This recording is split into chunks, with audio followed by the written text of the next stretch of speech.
Salam sejahtera dalam kasih Kristus, jumpa lagi di channel ini. Apa kabar Bapak Ibu Saudara sekalian? Saya mendapatkan masukan dari seorang netizen yang meminta saya agar membahas beberapa pertanyaan yang diajukan di dalam MTPJ Gemim. Nah, kali ini saya akan membahasnya khusus MTPJ Gemim tanggal 24 sampai tanggal 30 April tahun 2022. Mari kita bahas satu persatu pertanyaan yang diajukan di sini. Yang pertama, apakah yang dimaksud dengan berita Injil adalah sebuah kepastian yang kokoh menurut bacaan 1 Tesalonika pasal 1 ayat 1 sampai ayat yang ke-10. Saudara, kita harus paham dulu apa itu berita Injil. Injil adalah kabar baik. Kabar baik itu melahirkan sukacita bagi manusia. Jadi berita Injil adalah memberitakan tentang kabar baik. Nah, sejak pemberontakan manusia di Taman Eden, sejak itu hubungan Allah manusia menjadi putus. Hubungan Allah manusia menjadi rusak. Dosa memasuki kehidupan manusia dan merusak tatanan kehidupan di bumi ini. Manusia semakin rakus dan membunuh sesamanya. Kebencian dan teror kematian menyebar kemana-mana. Tuhan Allah tidak menghendaki manusia binasa oleh perbuatannya itu. Allah pun menjumpai manusia melalui para imam sebagai perantara manusia dan Allah. Lalu ritual korban diadakan untuk menebus dosa manusia dengan nyawa binatang korban. Sebab upah dosa adalah maut. Upah dosa adalah kematian. Jadi siapapun yang berbuat dosa, dia harus mati. Karena itu upahnya. Nah, dalam ritual korban kemudian diatur. Nah, maut ini bisa ditebus. Dan alat tebusannya atau yang bisa digunakan untuk menebus maut itu adalah nyawa binatang korban. Itu diatur dan dilayani oleh para imam. Para imam menjadi perantara antara manusia dan Allah. Kemudian para nabi Tuhan pun diutus menjadi penyambung lidah Tuhan. Para nabi diutus untuk menyampaikan firman Tuhan kepada umat. Semuanya itu adalah karya selamat Tuhan, agar manusia beroleh keselamatan. Karena begitu besar kasih Allah akan dunia ini, maka firman pun menjadi manusia. Yohanes 1 ayat 1 mengatakan firman itu adalah Allah.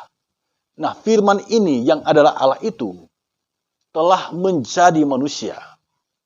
Nah, kemanusiaannya itu yang kita kenal di dalam diri Yesus Kristus. Yesus adalah firman yang telah menjadi manusia. Saya mau katakan ini adalah solidaritas Allah yang tertinggi. Untuk memahami manusia, untuk merasakan penderitaan manusia, firman menjadi daging. Allah menjadi manusia, menjadi sama dengan manusia, kecuali dosa. Dia berbelas kasihan kepada manusia. Yesus mengadakan mujizat di mana-mana. Orang sakit dia sembuhkan. Orang lapar dia beri makan. Orang mati dia bangkitkan. Itu semua adalah belas kasihan Allah. Itu semua adalah kasih karunia Allah. Itu semua adalah hati Allah yang peduli pada manusia, yang berbelas kasihan pada manusia, yang mau menyelamatkan manusia. Puncaknya, dalam keadaan diri sebagai manusia, Yesus menjalani kesengsaraan dan mengorbankan dirinya di kayu salib. Yesus mengorbankan dirinya di kayu salib. Bagaimana kita bisa memahami tentang hal ini? Saya mengajak kita semua untuk melihat Yohanes pasal 1 ayat 29. Dalam Yohanes pasal 1 ayat 29, Yohanes Pembaptis bernubuat tentang Yesus. Lihatlah anak domba Allah yang menghapus dosa isi dunia. Itu adalah nubuatan Yohanes Pembaptis. Di situ Yesus disebut sebagai anak domba Allah. Nah, anak domba ini adalah anak domba dalam ritual korban. Jadi Yesus dijelaskan sebagai anak domba Allah yang menghapus dosa dunia. Yesus ibarat anak domba yang dibawa untuk disembelih. Dia tidak membantah. Dia taat sampai mati. Ia mati sebagai anak domba Allah yang menghapus dosa dunia. Segala kutuk dosa ditimpakan kepada Yesus agar kita beroleh selamat. Masih ingat Yohanes pasal 3 ayat 16? Di situ dikatakan, karena begitu besar kasih Allah akan dunia ini, sehingga ia mengaruniakan anaknya yang tunggal, supaya setiap orang yang percaya kepadanya tidak binasa, melainkan beroleh hidup yang kekal. Garis bawahi kalimat, supaya setiap orang yang percaya kepadanya tidak binasa, melainkan beroleh hidup yang kekal. Inilah berita Injil, kabar baik bagi manusia. Lalu, mengapa dalam 1 Tesalonika 1 ayat 5, berita Injil disebut sebuah kepastian yang kokoh?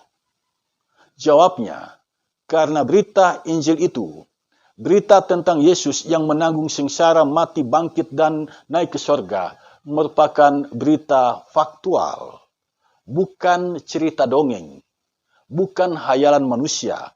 Itu benar-benar terjadi. Ada 4 penginjil yang menulisnya. Kemudian, sebelum Yesus naik ke sorga, ada banyak saksi yang menyaksikan penampakan Tuhan Yesus. Kemudian, 40 hari setelah kebangkitannya, Yesus naik ke sorga. Jadi bukan hanya 1 orang, tetapi ada banyak orang yang menjadi saksi mata kebangkitan Yesus dan kenaikannya ke sorga. Ini adalah berita yang tak terbantahkan. Ditulis oleh 4 penginjil, disebarkan oleh rasul-rasul, dan disaksikan oleh banyak orang. Jadi berita Injil itu bukan cerita dongeng atau hayalan manusia. Berita Injil itu adalah sebuah kenyataan, dan jaminannya tentang kehidupan kekal adalah sebuah kepastian, karena Yesus telah mengalahkan maut.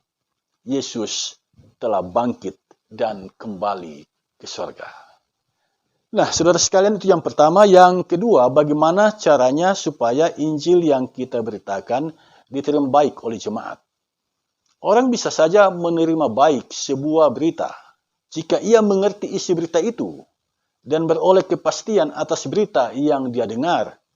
Dia pasti akan mempercayai dan menerima berita itu.